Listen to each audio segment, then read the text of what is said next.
You're listening to the Third Watch update here for November 9th, 2016. I am very, very happy to see the results of the last 48 hours. Why is that? We all saw something in Donald Trump that many of us just could not pretend. We couldn't, I tried to go along with what was going on in the mainstream news, and it's just really, really hard to cross over back to the mainstream after you know what's going on with prophecy. And I lean on these Bible scriptures and prophecies for a reason. But what I try to do is I try to, understand the mainstream topics, and it just doesn't work. I ended up flat on my face over it, actually, to be honest with you. So I'm like kind of back at square one with some things. But, the last year and a half, I admit, I was in, I think many of us were in conflict. It's like you want to believe this is true, but then part of you is just still reluctant. And we learned how our faith has been tested in this. If we've learned anything, I think especially yesterday all day, I was extremely uncomfortable with where we were, but we knew that someone's going to be president. And it goes back to that prophecy in 2011, the firefighter who had that prophecy,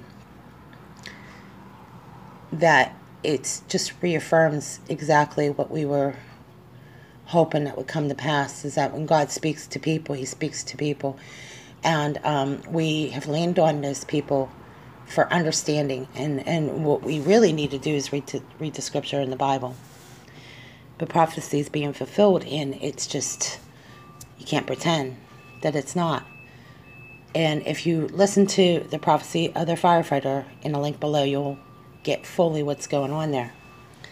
So it leads me to this one thing. Where do we start from here? Because we know there's some things that are really important on this timeline. And I think that when we follow the timeline of events, a lot of people argue it's about Donald Trump and Hillary, but I think we know it's bigger than that. So it was going to be really an act of God that would happen. I don't know what happens in the next 3 months. I really don't. I don't know that. I'm looking at these protests today, and I'm thinking to myself, this is exactly what Matthew 24 illustrated, is that there will be wars and rumors of wars. See that you're not shaken, for these things must come to pass, but the end is not yet. Nation will rise against nation, and kingdom against kingdom. We have seen that happen in the course of the last 5 years especially. Let's just be honest. I mean, it's been revving up. But I think what we have is I'd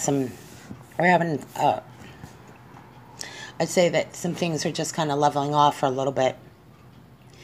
When Donald Trump and Benjamin Netanyahu spoke over the phone last night, and Benjamin Netanyahu, Prime Minister Benjamin Netanyahu, thanked Donald Trump. That was huge.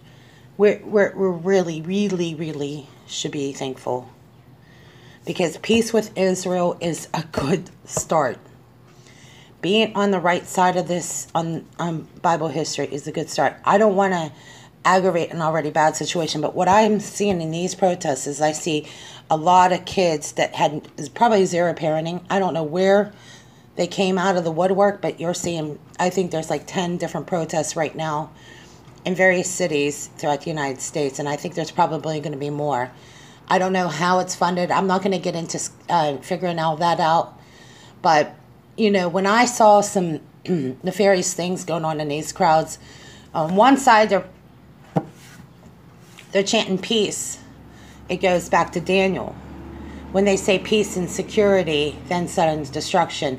We usually hear about these peaceful protests, and then suddenly there's destruction. I don't know how to put it that way. It's just the way it is. And then I'm listening to some other news stories, and I just find it utterly, it's hard to ignore how silly it's gotten. Because now you have this one girl, I don't know, I just picked off a bunch of videos off and I just started posting them to my Facebook page. And they're threatening to hurt themselves now, and it's just, you know, if they get a grip and they get this, and that's if they can. If they have, I just pray that these young women especially, I mean, they have to have families. They don't want to be putting themselves out there like this. And then I listened to Josh Earnest, and he's, making some kind of, I mean, he's just trying to, you could tell he's trying his hardest to talk to the press, but I especially appreciate the look on the panel at mainstream news channels like MSNBC and Chris Matthews. I think Chris Matthews, deep down, I think these people are going to change. I don't know how else to say it. There's something different about it this time. I don't know how else to put it, but whatever it is, just the look on their faces said it all. So the reason I posted this is because I wanted to tell you, I've had dreams too, and a lot of people who have had prophetic dreams. My prophetic dream was in 2012, and I had dreamt that I saw a wave cross over America. And I went and I called Paul Begley's prophecy radio show, and it was, I think, in 2012. And it was just such a profound dream. And what I saw is when Americans started rallying at these Trump rallies, is exactly what I dreamed of in 2012. This is right after the election. Mitt Romney had lost, and we started having these vivid dreams. And I've been following a lot of prophecy dreams for this reason, and which led me to wanting to start this post about talking about prophetic dreams. A lot of people don't believe in a lot of prophetic dreams, but I do. Because what I saw in my dream was, I saw a wave happen, a ripple effect across America.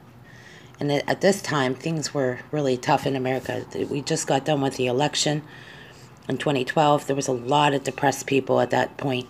So when I had that dream, it was such a beautiful experience. I couldn't help but remember the dream so much because we had just gotten away from the whole election.